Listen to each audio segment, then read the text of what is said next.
Sir. हाँ, क्या हुआ? इतना घबरा क्यों रहे हो? कोई बैग चुरा कर भाग गया है क्या? सर मेरी बहन और उसके पति का कुछ पता नहीं चल रहा है। क्यों? कहाँ गए दोनों? दोनों शादी के बाद यहाँ घूमने आए थे सर, लेकिन अभी उनका फोन स्विच ऑफ आ रहा है। आज 4 दिन हो गए सर। ठीक है, मैं रिपोर्ट लिख लेता हूँ। और ये पहाड़ी क्षेत्र है, यहाँ लैंडस्लाइड और बिजली की समस्या रहती है।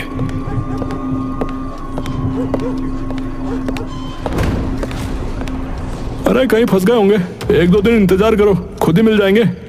साहब मुझे बहुत डर लग रहा है। आप बिल्कुल भी देर मत कीजिए और दोनों को जल्दी से जल्दी ढूंढ दीजिए।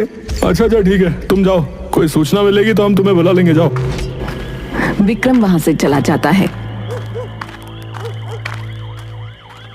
तभी रमेश को एसीपी मैक्स का फोन आया। तुम दोनों जल्दी से पहाड़ी वाले होटल के पीछे पहुंचो, मैं भी आ रहा हूँ। ठीक है सर, हम अभी आते हैं। जैन सर। थोड़ी देर में रमेश और महेश मैक्स के पास पहुंच गए। वहाँ काफी लोग पहले से खड़े थे। जी सर, यहाँ कुछ क्राइम हो गया क्या? हाँ, खाई में एक व्यक्ति की लाश मिली है। चेहरा पूरा घायल है, इसलिए पहचानना मुश्किल है। ओह, अब तो हमारा और भी काम बढ़ गया। हाँ भाई, ये किसकी लाश है? पहले तो यही पता लगाना पड़ेगा, उसके बाद कैसे मारा उसकी जांच होगी। चलो लग जाओ काम पर, कातिल इस बार भी नहीं बचना चाहिए। साहब जी, इस बेचारे के हाथ पर तो मेहंदी लगी है, लगता है नई शादी हुई है। हाँ, मैंने भी देखा। साहब जी, आज एक आदमी थाने में नई शादीशुदा जोड़े की गुमशुदगी की रिपोर्ट दर्ज करवाने आया था। क्या? तो पहले क्यों नहीं बताया? ऐसा करो, उस आदमी को वापस थाने बुलाओ, क्या पता ये उसका ही परिचित हो। लाश को पोस्टमार्टम के लिए भेज दिया गया। एसीपी मैक्स सबूत जुटाने में लग गए।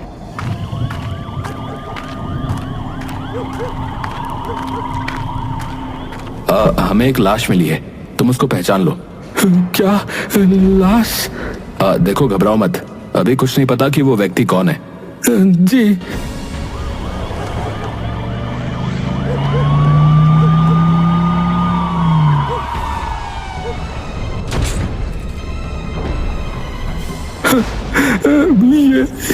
ये कैसे हो गया? ये कैसे हो गया? किसने किया? मेरी बहन कहाँ है? सर उसको ढूंढ दो प्लीज, मेरी बहन कहाँ है?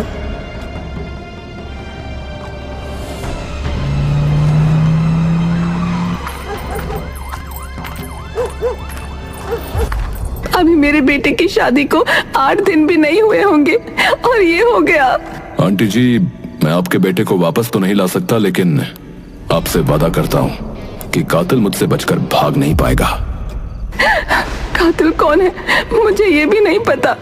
वैसे आंटी जी, आपके किसी से कोई दुश्मनी थी क्या? नहीं, हमारी किसी से दुश्मनी नहीं है। सीपी साहब, हमारा बेटा राघव जो है बहुत ही सीधा और हंसमुख था, वो किसी से नहीं लड़ता था। मेरा बेटा तो चला गया, अब मेरी बहू को बचा लीजिए। देखिए, हम सोनल को ढूंढ रहे हैं। बेचारे दोनों घर से बहुत खुशी खुशी निकले थे। माँ, सोनल कह रही है कि उसे पहाड़ों में घूमने जाना है। हाँ, सही तो कह रही है। बेटा, तुम उसे लेकर चले जाओ।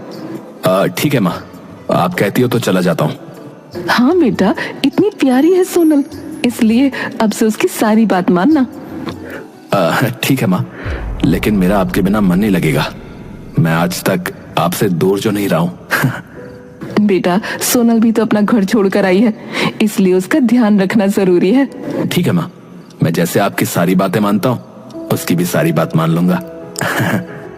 ये हुई ना बात, अब जाओ और पैकिंग करो।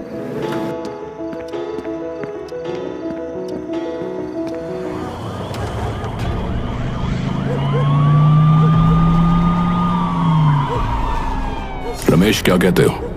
साहब जी, मुझे लगता है कि राघव जो है नशे में होटल रूम की खिड़की से पीछे कूद गया होगा। हाँ, ये भी हो सकता है। अच्छा, फिर उसकी बीवी कहाँ है? हाँ, ये भी है। लेकिन साहब जी, ये भी तो हो सकता है कि बीवी किडनैप हो गई हो। हाँ, इसकी भी संभावना है। ठीक है, फिर किडनैपर को ढूंढते हैं सर। हाँ ठीक है।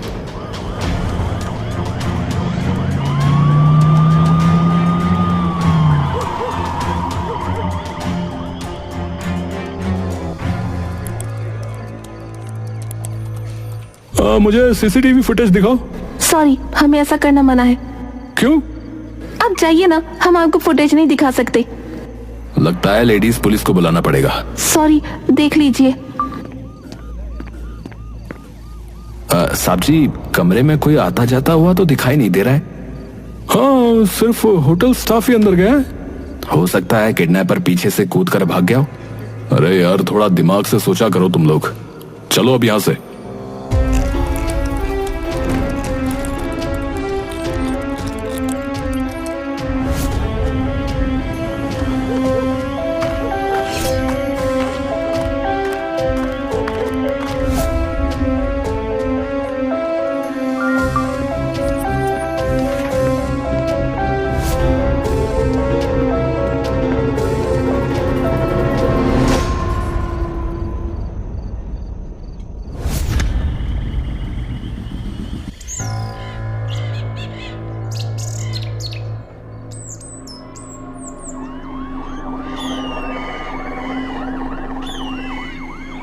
रमेश और महेश, जल्दी चलो।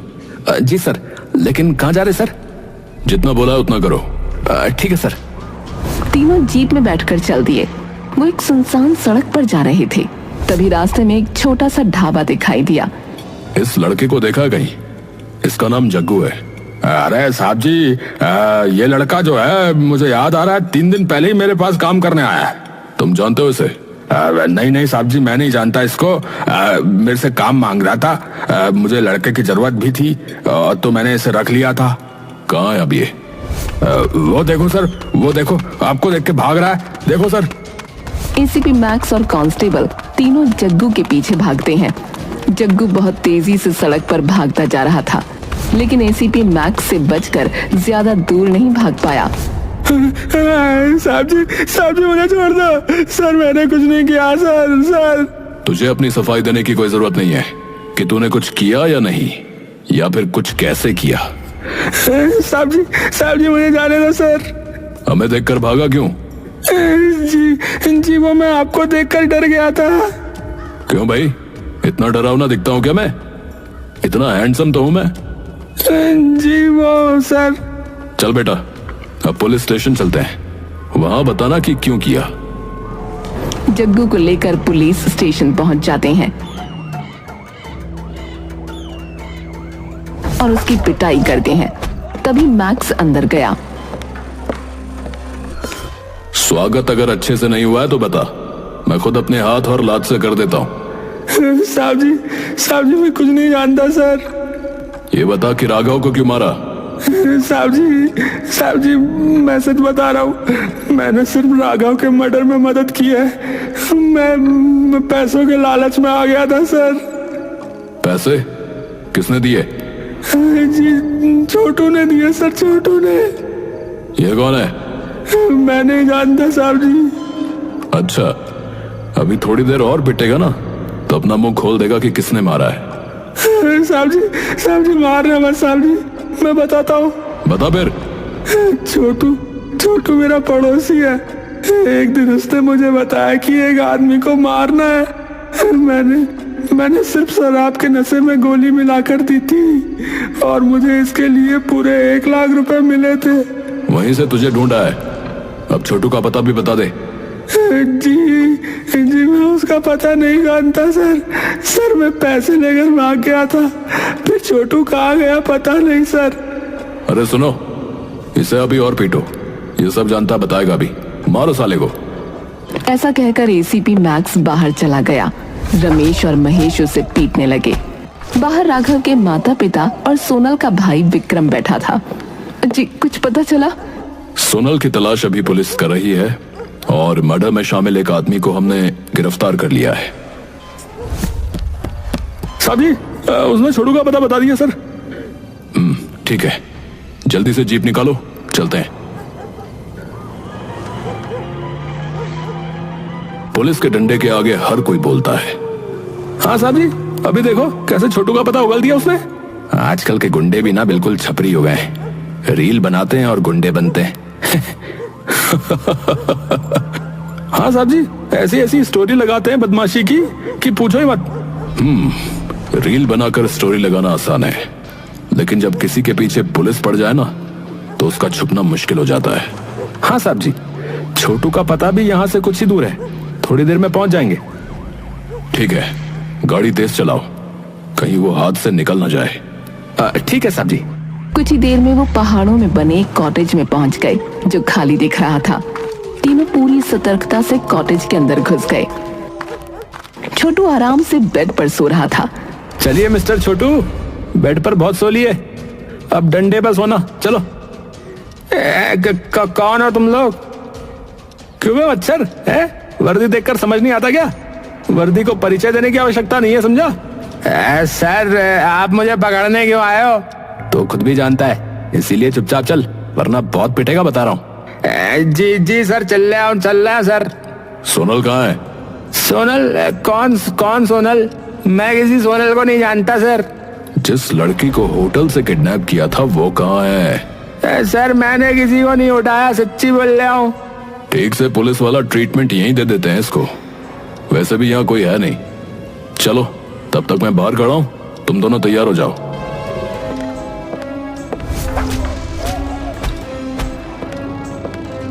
लड़की का पता बताएगा या अभी और वेलकम पिटाई चाहिए?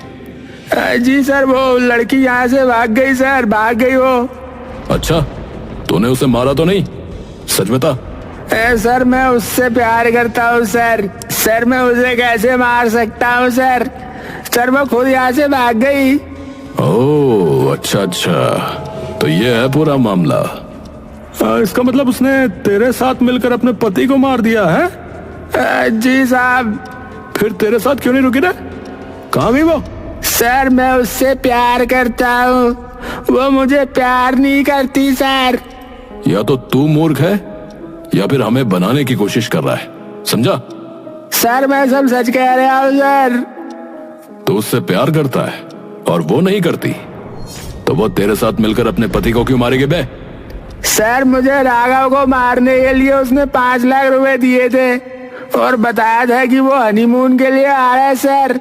तो सारी प्लानिंग सोनल की थी, मुझे सिर्फ पैसे के लालच था सर, और उससे प्यार भी करता हूँ सर मैं। अबे चुप कर, कहाँ है वो अभी?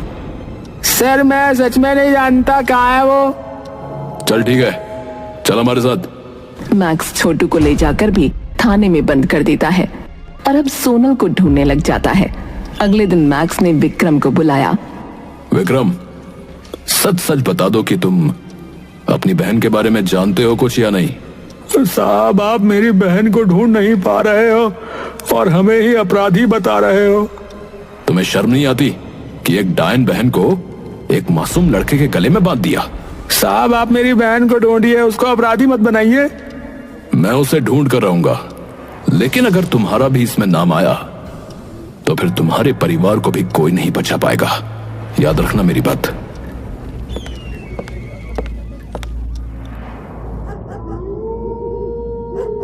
रात में एसीपी मैक्स अपने कमरे में बैठकर केस के बारे में ही सोच रहा था। उसने दीवार पर सभी संदिग्ध लोगों की तस्वीरें लगाई हुई थीं। वो अलग अलग दृष्टिकोण से सोच रहा था। ऐसा क्या है कि मैं उसे पकड़ नहीं पा रहा हूं? कुछ तो है जो मुझसे मिस हो रहा है। साहब जी, सोनल के जैसे दिखने वाली एक अंधी लड़की को रेलवे स्टेशन पर देखा गया। क्या बात कर रहे हो? जल्दी वहां पहुंचो, भागने ना पाए, मैं अभी आ रहा हूं। सभी रेलवे स्टेशन पहुंचकर सोनल को ढूंढते हैं। महिला पुलिस भी साथ होती है, लेकिन वहां उन्हें कोई नहीं दिखाई देता। रमेश, खबर तो सच्ची थी ना? हाँ साहब। फिर कहाँ गई वो? साहब अगर साधारण लड़की से अंधी लड़की बन सकती है तो फिर कुछ और भी बन सकती है। हाँ पॉइंट तो है। तुमने पूरी ट्रेन अच्छे से चेक की है ना? हाँ सर। चलो अब मेरे साथ। जल्दी से भागकर सभी लोग पायलट के पास गए। उन्होंने देखा कि लोको पायलट बहुत डरा हुआ बैठा है और उसने आंखों से इशारा किया। मैक्स समझ गया कि सोनल अंदर ही है। वो एक टेबल के नीचे छुपी हुई थी। खूनी दुल्हन सोनल, अब तेरा खेल खत्म हो गया है, जल्दी से बाहर आ जा। महिला पुलिस आगे आई और सोनल को गिरफ्तार कर लिया और थाने ले गए। विक्रम भी आया और राघव के माता पिता भी आ गए। विक्रम, ये रही तुम्हारी बहन, अब बताओ ये अपराधी है या नहीं? जी मैं ये सब नहीं जानता था। देखिए आपको इसको जो सजा देनी है दीजिए, मैं अपने घर जा रहा हूँ। सोनल को कस्टडी में ले लिया गया। उसकी रिमांड के साथ पूछताछ करने लगे। हाँ, मैंने ही अपने पति राघव के कत्ल के लिए 5 लाख रुपए की सुपारी छोटू को दी थी। मैं अपना जुर्म स्वीकार करती हूँ, लेकिन मैं इसे जुर्म नहीं मानती। अरे वाह, शाबाश। किसी माँ के बेटे को तूने मरवा दिया और ये तुझे जुर्म नहीं लग रहा है? नहीं। क्यों भाई, क्यों? क्योंकि ये सब मैंने प्रेम में किया है। ओह, किसके प्रेम में वैसे? धीरज। मैं धीरज से प्रेम करती थी, लेकिन घर वालों ने जबरदस्ती मेरी शादी करा दी। मैंने बहुत मना किया, लेकिन वो समाज के डर से धीरज के साथ शादी के लिए माने ही नहीं। इसलिए मैंने और धीरज ने प्लान बनाकर राघव को साइड हटा दिया। ओहो, मिसेस खूनी दुल्हन उर्फ सोनल बेवफा। अब धीरज कहाँ मिलेगा ये भी बता दे।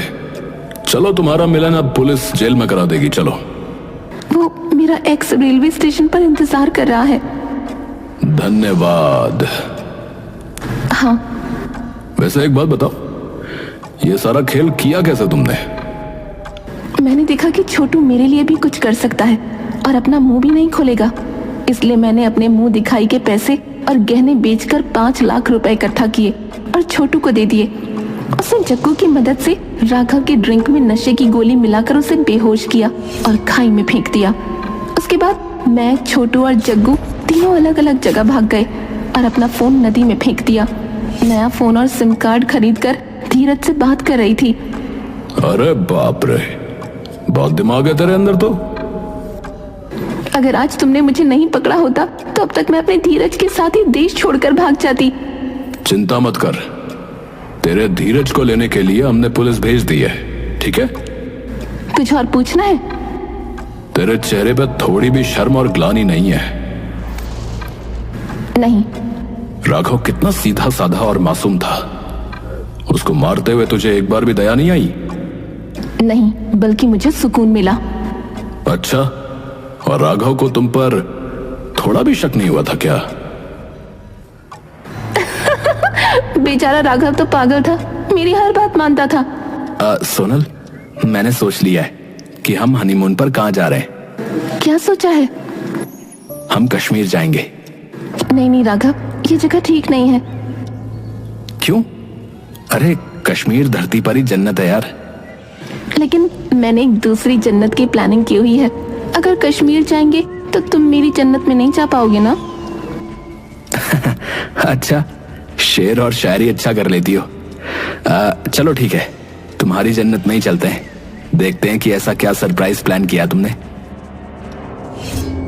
और फिर बेचारा मेरे साथ साथ चल दिया।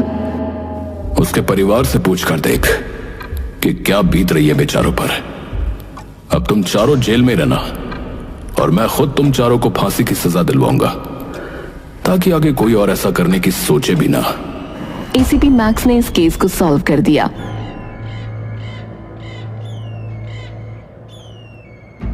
तीनों मुख्य आरोपियों को फांसी की सजा हुई।